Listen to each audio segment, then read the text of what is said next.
Crucifixion.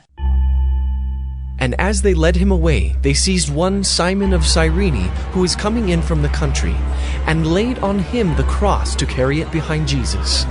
And there followed him a great multitude of the people and of women who were mourning and lamenting for him. And they brought him to the place called Golgotha, which means place of a skull. There they crucified him, and with him 2 others, one on either side, and Jesus between them. Pilate also wrote an inscription and put it on the cross. It read, "Jesus of Nazareth, the King of the Jews." Many of the Jews read this inscription, for the place where Jesus was crucified was near the city, and it was written in Aramaic, in Latin, and in Greek. So the chief priests of the Jews said to Pilate, "Do not write the King of the Jews, but rather, this man said, 'I am King of the Jews.'" Pilate answered, "What I have written, I have written." When the soldiers had crucified Jesus, they took his garments and divided them into 4 parts, 1 part for each soldier, also his tunic. But the tunic was seamless, woven in one piece from top to bottom. So they said to one another, "Let us not tear it, but cast lots for it to see whose it shall be." This was to fulfill the scripture which says, "They divided my garments among them, and for my clothing they cast lots."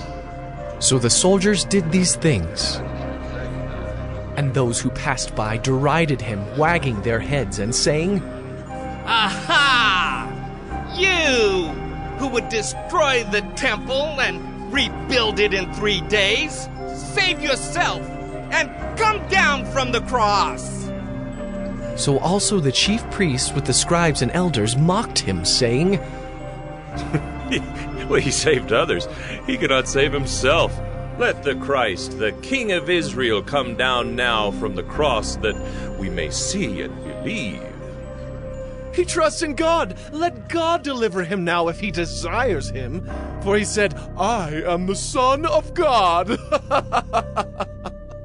One of the criminals who were hanged railed at him, saying, "Are you not the Christ? Save yourself and us."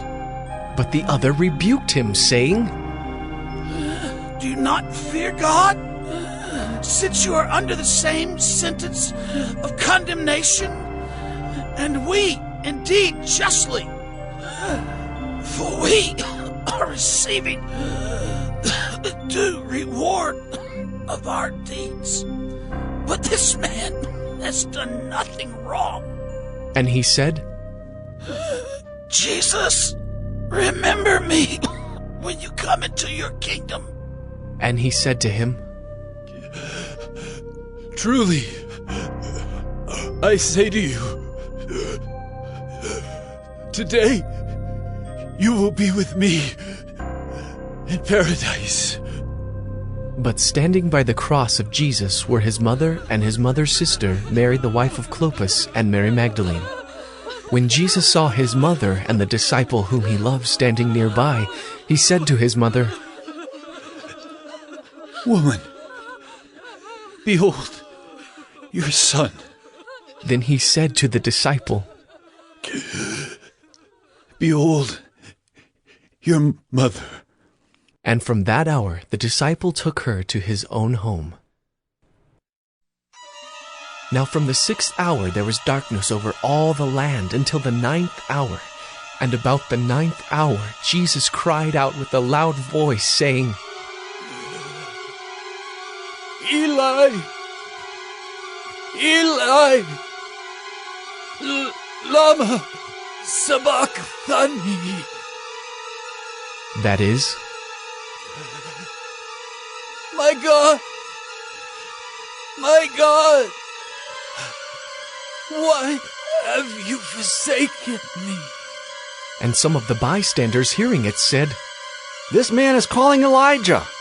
And one of them at once ran and took a sponge, filled it with sour wine, and put it on a reed and gave it to him to drink.